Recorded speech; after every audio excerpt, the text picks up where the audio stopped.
أعوذ بالله من الشيطان الرجيم. بسم الله الرحمن الرحيم.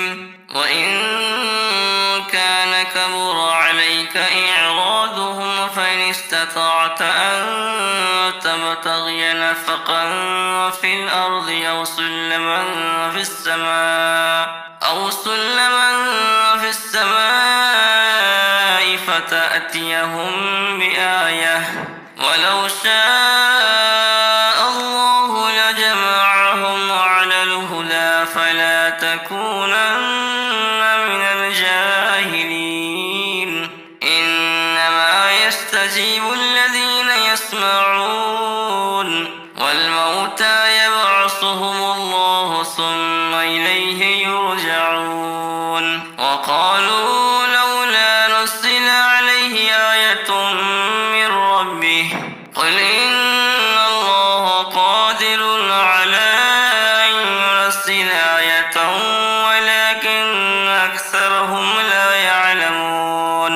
وما من دابة في الأرض ولا طائر يطير بجناحيه إلا أمم أمثالكم ما فرطنا في الكتاب من شيء ثم إلى ربهم يحشرون.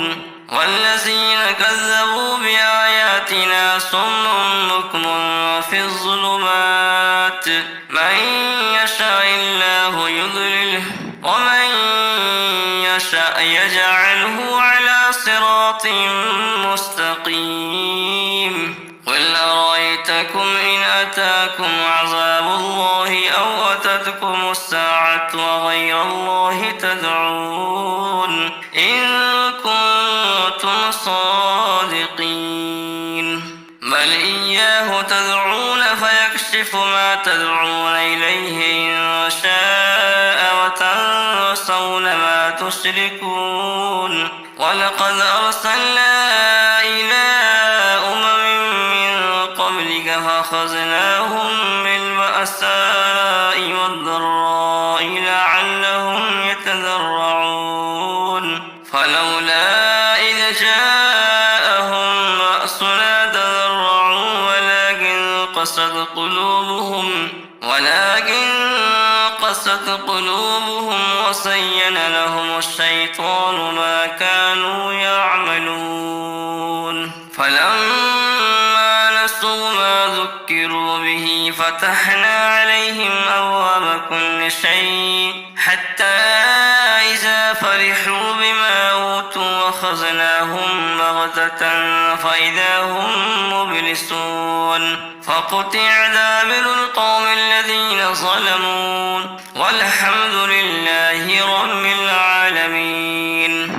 قل أرأيتم إن أخذ الله سمعكم وأبصاركم وختم على قلوبكم من إله غير الله يأتيكم به انظر كيف نصرف الآيات ثم هم يصدفون. قل أرأيتكم إن أتاكم عذاب الله بغتة أو جهرة هل يهلك إلا القوم الظالمون. وما نرسل المرسلين إلا مبشرين ومنذرين فمن آمن وأصلح فلا خوف عليهم ولا هم يحزنون. والذين كذبوا بآياتنا يمسهم العذاب بما كانوا يفسقون. قل لا أقول لكم عندي خزائن الله ولا أعلم الغيب ولا أقول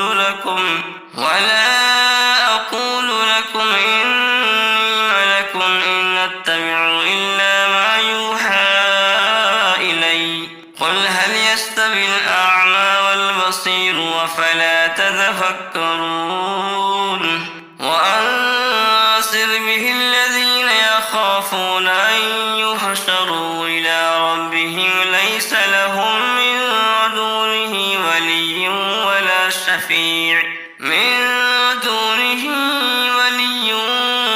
شفيع لعلهم يتقون. تتقون صدق الله العظيم.